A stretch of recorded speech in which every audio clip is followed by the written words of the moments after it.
میں اپنی قوم سے ایک بات پوچھنا چاہتا ہوں کہ کیا عمران خان نے کوئی جرم کیا ہے؟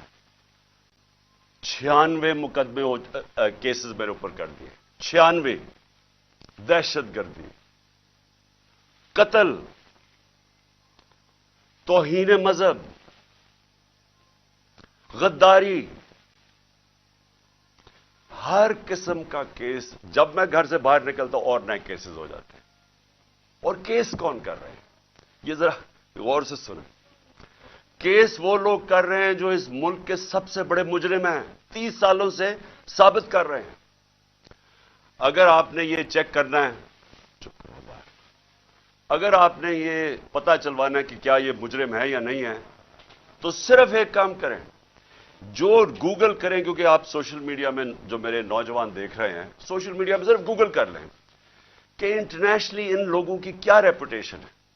کتابوں میں ان کی چوری کا ذکر ہے، نواز شریف کی چوری کا کتابوں میں ذکر ہے، اخباروں میں، باہر کے اخباروں میں۔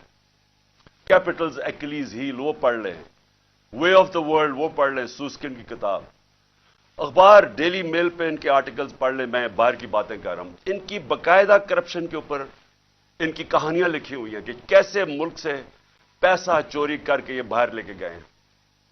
زرداری کو مسٹر 10%، اخباروں میں باہر آیا ہوا ہے کہ اس سے ہاتھ ملاتے ہوئے یہ کہیں گیا، ڈرنا کہ تمہاری انگلیاں آج یہ چوری کر لیں۔ یہ ان کی ریپوٹیشن ہے۔ یہ آج ایک آرمی چیف نے اس ملک کے اوپر مسلط کیا، غداری کیا ملک کے ساتھ ان چوروں کو اوپر بٹھا کے، اور انہوں نے نیچے سارا چوروں کا اور مجرموں کا سیٹ اپ لے آئے ہیں۔ ثناء اللہ جیسا آدمی کسی فیصلہ آباد میں پوچھیں کہ کون سا جرم ہے جو اس نے نہیں کیا، شریفوں کا پوچھیں، زرداری کا ذرا سندھ میں پوچھیں کہ اس نے کیا ظلم ان لوگوں کے اوپر نہیں کیا۔ ان کو پیچھے سے جو اپنے آپ کو ملک کے محافظ کہتے ہیں اوپر مسلط کر دیا ہمارے۔ اور وہ کیا کر رہے ہیں آج؟ وہ کیسز کر رہے ہیں، ہر قسم کا حربہ استعمال کر رہے ہیں کہ کہیں عمران خان راستے سے ہٹ جائے۔ میرے اوپر قاتلانہ حملہ انہوں نے کروایا تھا اور ان کے ساتھ پیچھے ہینڈلر تھا۔ اس کے بعد کور اپ یہ اب کر رہے ہیں۔ یہ اپنا آدمی بٹھایا محسن نقوی، جو آصف زرداری کو باپ مانے یا وہ اس کو بیٹا مانے، وہ کیا ہوگا خود قوم بتا دے مجھے۔ وہی آصف زرداری کو اسی نواز شریف نے 2 دفعہ چوری میں جیل میں ڈالا تھا۔ وہ آج اپنا باپ مانتا ہے اس کو، اس کا کیا کیریکٹر ہوگا؟ اس کو اوپر مسلط کیا گیا۔ وہ پولیس آفیسرز کو یہاں مسلط کیا جنہوں نے 25 مئی کو ہمارے پر ظلم کیا، اور یہ الیکشن کمیشن کو شرم نہیں آئی کہ ہم نے کہا ہزاروں آفیسرز لگا رہے ہیں آپ، لیکن یہ 23 آفیسرز نہ لگائیں جنہوں نے ہر قسم کا تشدد کیا تھا ہمارے اوپر، تقریباً ساروں کو لگا دیا اوپر۔ اور میں ابھی اس کے اوپر آتا ہوں کہ پھر ہوا کیا، کیونکہ میں آج آپ کو کھل کے بات کرنا چاہتا ہوں کہ ملک ہمارے سے ہوا کیا، یہ ملک سے کیا ہو رہا ہے، اور یہ ملک جا کدھر رہا ہے۔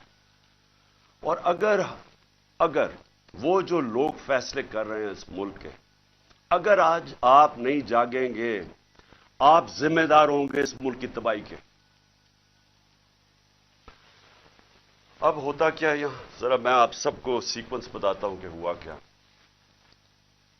8 مارچ کو الیکشن اناؤنس 30 اپریل کے ہو جاتے ہیں۔ 8 مارچ کو ہم کہتے ہیں کہ جی ہم اپنی الیکشن کی کیمپین ایک ریلی سے شروع کریں گے لاہور میں۔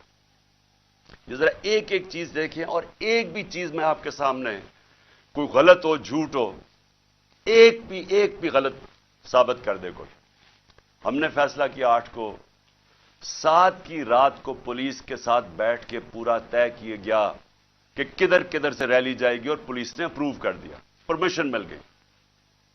اگلے دن ریلیز آ رہی ہوتی ہیں، مجھے یہاں زمان پارک پہ کہ ہم اپنا شروع کریں ریلی، اس سے پہلے سارے کہتے ہیں جی اب پولیس نفری ساری جگہ آ گئی ہے، ہر جگہ کنٹینر لگنے شروع ہو گئے ہیں۔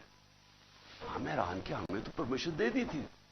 جب پہلے پولیس کھڑی ہو جاتی ہے اور رائٹ میں پوری وہ پہن کے ہیلمٹس، ایک دم پتہ چلتا جی دفعہ 144 لگ جاتا ہے۔ الیکشن جب اناؤنس ہو جائے دفعہ 144 کیسے لگ سکتا ہے؟ کبھی پاکستان کی تاریخ میں لگا؟ اس کے بعد وہ ریلیز آ رہی ہیں،